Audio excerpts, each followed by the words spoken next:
एक कहावत है कि भैया एक तो करेला ऊपर से नींद पे चढ़ा। साउथ अफ्रीका ने जब इंडिया को हराया था तो साउथ अफ्रीका का नेट रन रेट बढ़कर प्लस 3.80 हो गया। मतलब ये था कि इंडिया अगर जिम्बाब्वे को 11 ओवर में हराती है तो हम पॉजिटिव में आएंगे, ऊपर कब जाएंगे वो राम ही जाने। लेकिन अब नींद पर चढ़ गया करेला, क्योंकि वेस्ट इंडीज ने जो मैच जीता है उससे उसका नेट रन रेट प्लस 5.350। इसका मतलब यह है कि अगर वेस्ट इंडीज, साउथ अफ्रीका या फिर इंडिया में किसी एक को हरा देती है तो वो आसानी से सेमीफाइनल में पहुंच जाएगी और यहां से टीम इंडिया के दरवाजे जो है वो बंद हो जाएंगे। टीम इंडिया का वर्ल्ड कप का सफर जो है वो यहीं खत्म हो जाएगा और अब टीम इंडिया पूरी तरह से कुदरत के निजाम के भरोसे है, क्योंकि वेस्ट इंडीज ने जो मैच खेला है वो मैच नहीं तबाही थी, आतिशबाजी थी। 107 रनों से मैच जीतिया, 254 रन उन्हें ठोके।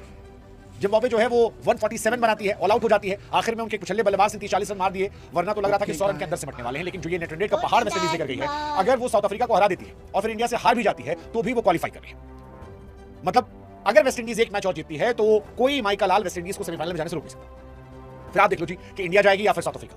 हाँ, मतलब साउथ अफ्रीका भी पक्का नहीं है, क्योंकि अगर इंडिया जिम्बाब्वे को 2 रन हरा दे, which is not possible practically, तो फिर साउथ अफ्रीका की लंका लग सकती है। साउथ अफ्रीका को भी अपने बचे हुए मैचेस जीतने पड़ेंगे, उसे वेस्ट इंडीज को हराना पड़ेगा। लेकिन अगर वेस्ट इंडीज एक मैच जीती तो आसानी से क्वालिफाई कर जाएगी। फिलहाल जो चांसेस ज्यादा लग रहे हैं वो है साउथ अफ्रीका वेस्ट इंडीज के, क्योंकि दोनों को अपना एक मैच जीतना है। लेकिन इंडिया को सिर्फ अपना मैच नहीं जीतना है, इंडिया को कुदरत के निजाम के भरोसे रहना है, क्योंकि अब हमारी कहानी पूरी तरह पाकिस्तान वाली हो गई है। फलानी टीम फलाने को हराए, फलानवा जो है वो फलानवे से हार जाए और हमारी टीम जो है वो सब जीत जाए, उसके बाद हमारा नेट रेट अच्छा हो जाए तो हम पहुंच जाएंगे।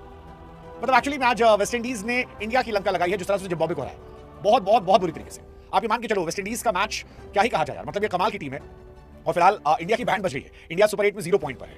इंडिया के बैटिंग के जो लक्षण है वो भी बहुत अच्छे नहीं है। और समस्या ये है कि इंडिया के अगले 2 मैचेस जो हैं वो उन ग्राउंड पर हैं जहां पर इतना बड़ा हाई स्कोरिंग मैच नहीं होता। मतलब अगर ये 250-300 वाले स्कोर होते तो शायद वहां पर कहानी होती। लेकिन अगला मैच हमारा जिम्बाब्वे के साथ जो है वो चेन्नई में है। चेन्नई स्लो पिच है। स्लो पिच मतलब वहां पर आप कितना बना लोगे यार, 100-150 जीतोगे नहीं। और इनके पास भी ठीक ठाक स्पिनर है, ऐसे में मुश्किल हमारी वहां पर जाएगी। और आखिरी मैच कोलकाता वेस्ट इंडीज साथ। तो कुल मिलाकर अब हमें दुआ यही करनी है कि भैया वेस्ट इंडीज अपना दोनों मैच हार जाए, वो अफ्रीका से भी हार जाए, वो इंडिया से भी हार जाए, और इंडिया दोनों मैच जीत जाए, तभी हम पहुंचने वाले हैं। क्योंकि वेस्ट इंडीज जो आज खेली है यार, उसने अपने लिए रास्ते आसान कर लिए। उसने कहा कि भाई साहब हम अपने दम पर जाएंगे, हम कुदरत के निजाम के चक्कर में पड़ेंगे नहीं। और इंडिया की लग गई यार, मतलब हालांकि जिम्बाब्वे ने खुद ही लगवाई है, मुझे लगता है लगवाई उन्होंने, क्योंकि जिस तरह से उन्होंने गंदी फील्डिंग की, शेमरॉन हेटमायर के मल्टीपल कैचेस छोड़े यार, आप हारना डिजर्व करते थे। 107 रन से वो हारे और उस हार के पीछे कहानी यही है कि आप बहुत बुरी तरह पीटे गए। 254 पे 6 था वेस्ट इंडीज का स्कोर, और ये इसलिए बना क्योंकि हेटमायर ने मार मार के धुआं कर दिया। 34 गेंदों पर 85 रन, उनके एक ही फील्डर थे, 2-2 बार कैच छोड़ा। अब आप हेटमायर जैसे खिलाड़ी का अगर एक मैच में 2 कैच पकड़ोगे। दूसरा, आज कुदरत का निजाम जो था वो पूरी तरह से वेस्ट इंडीज के साथ था। मतलब वो कहीं भी मार रहे थे, वो इधर मार रहे थे तो कोना लगे 4 रन, उधर मार रहे थे कोना लगे 4 रन, उधर मार रहे थे कोना लगे 6 रन। सेम कहानी पावेल की थी।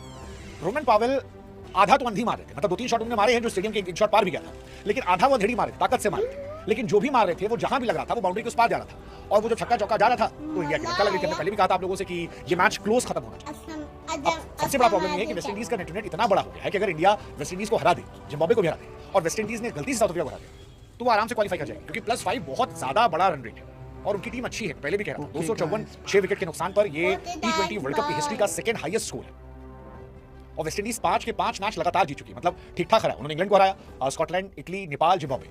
अब उनका अगला 2 मुकाबला है वो 2 बड़ी टीमों से, इंडिया और साउथ अफ्रीका के साथ। साउथ अफ्रीका के साथ उनका मुकाबला अहमदाबाद में है, जो सड़क वाला पिच है, जहां पर पिछला मैच भी साउथ अफ्रीका का हुआ था, और इंडिया के साथ ईडन गार्डन में। अब इंडिया इनसे कैसे पार पाएगी ये देखने वाली बात है। बाकी वेस्ट इंडीज के स्पिनर जो थे वो भी कमाल थे, इस मैच में जबरदस्त गेंदबाजी जो है वो कर रहे थे। और बैटिंग जो है वो तो हेटमायर इस बार अलग लेवल पे चले गए हैं। मुझे लग रहा है कि निकोलस पूरन की आत्मा जो है वो हेटमायर के अंदर आ गई है। 5 मैच 219 रन, 55 का ऑलमोस्ट एवरेज, ऑलमोस्ट 186 का स्ट्राइक रेट, 2 अर्धशतक, 15 चौके, 17 छक्के। इससे ना क्या लोग यार, मतलब इस टूर्नामेंट में वो छाए हुए 34 गेंद 85, 36 गेंद 64, 12 गेंद 23, 32 गेंद 46। शेमरॉन हेटमायर फिलहाल इस वर्ल्ड कप में आतिशबाजी का दूसरा नाम है। आई डोंट नो यार क्या बोलूं, मतलब थोड़ी सी इज्जत जो है वो आखिर में ब्रैड इवेंस ने बचा ली थी, वो 44 रन जो उन्होंने मारे, वरना एक समय तो लग रहा था कि यार ये मैच कुछ बचा ही नहीं। पूरी तरह से मैच जो है वो खत्म हो गया है। इस मैच में 30 छक्के पड़े हैं, जो अब तक T20 वर्ल्ड कप के किसी मैच में सबसे ज्यादा पड़ने वाले छक्के हैं। और अगर आप बात करोगे वेस्ट इंडीज की सबसे बड़ी जीत में, तो फुल टाइम जो टीम रही है, फुल टेस्ट मैच खेलने वाली टीम रही है, उसमें तो सबसे बड़ी जीत है। इससे पहले उन्होंने 134 रनों से युगांडा को हराया था, लेकिन आज 107 रनों से हराया है, जिसमें अफगानिस्तान का उनका रिकॉर्ड अपना टूटा है। हालांकि मुझे भी लगता है कि south Africa can defeat West Indies, और इंडिया को जिम्बाब्वे को एक ठीक-ठाक मार्जिन से हराना चाहिए। उसके बाद लेट्स जस्ट होप कि साउथ अफ्रीका इनको हरा दे और फिर हम हरा दें। और इंडिया को जिम्बाब्वे के सामने एक मार्जिन रखना पड़ेगा, वही मार्जिन जो इंडिया जैसा वेस्ट इंडीज ने रखा। बताया कि बड़ी टीमों और छोटी टीमों में अंतर होता है, तो ये अंतर अगर वो दिखाएंगे तो शायद मजा आ जाए। मैंने कहा था कि हेटमायर ने पूरन की आत्मा को समेटा है। पूरन ने पिछले साल वर्ल्ड कप में, पिछली बार जब वर्ल्ड कप 17 छक्के मारे थे, हेटमायर ने 17 इस बार मार दिए। क्रिस गेल के 16 छक्के रहे हैं, तो उनका रिकॉर्ड जो है वो भी आज टूटा है। ये हाईएस्ट छक्कों का रिकॉर्ड है। इंडिया में तो अभिषेक शर्मा के बैट से एक भी नहीं निकला अब तक, एक ही निकला शायद। तो ये भी अनफॉर्चुनेट है। वेस्ट इंडीज इस वर्ल्ड कप की पहली टीम है जिसने 250 मारा है। हम ये मान रहे थे कि वो हम पहले होंगे, बट हुआ ही नहीं। अभी भी श्रीलंका का हाईएस्ट है 260 रन, ये वर्ल्ड कप के पहले एडिशन में था, केनिया के सामने मारा था 2007 में। अब तक टूटा नहीं है। अब अगर इंडिया को यहाँ से आगे अच्छा करना है तो जो परसों का मैच है उसमें उन्हें 270, 280, 290 मारना पड़ेगा। अगर वो उसके आसपास जाते हैं तो कहानी बन सकती है। और अगर पता लगा कि सिकंदर रजा के पहले ओवर में अभिषेक या ईशान उड़ा ले गए तो फिर इंडिया की लंका लग जाएगी और इंडिया कोई कहानी नहीं रहने वाली। सो अगर इंडिया को यहाँ से अच्छा करना है तो एक तो दुआएं मांगी, ऊपर वाले से प्रार्थना कीजिए कि भाई साहब साउथ अफ्रीका जो है वो वेस्ट इंडीज को हरा दे, और दूसरा आप रूथलेस हो जाइए। आप जिम्बाब्वे को मतलब हरा दिया, 200 रन से हरा दिया, हमारा यार 300 मार दो, 100 रन पे ऑल आउट करो यार। अब ऐसा कुछ करना पड़ेगा, किसी एक को तो आकर ऐसा करना पड़ेगा अगर आप चाहते हो कि कुछ बड़ा हो। और अगर आप 250, 300 नहीं मारोगे और आप 150 रन से नहीं जीतोगे, 150 रन से जीतो भाई। अगर आप चाहते हो कि आप आगे जाओ और 150 रन से जीतने के लिए आपको 300 मारना पड़ेगा, तो क्या इंडिया में दमखम है कि वो 300 मार सकते हैं? वेल आई बिलीव उनमें दमखम तो है, आई बिलीव दमखम है वो मारे। आप क्यों निर्भर हो रहे हो? आप ये मान के चलो कि अभी भी आपके पास 2 मैचेस हैं और आपके पास चांस है, अगर अगला मैच आप 150-200 से जीत जाते हो और फिर वेस्ट इंडीज को भी आप 60-70 रनों से हरा देते हो या 5-6 विकेट या जल्दी 10-12-15 ओवर में हरा देते हो, तो फिर आपके चांसेस हैं।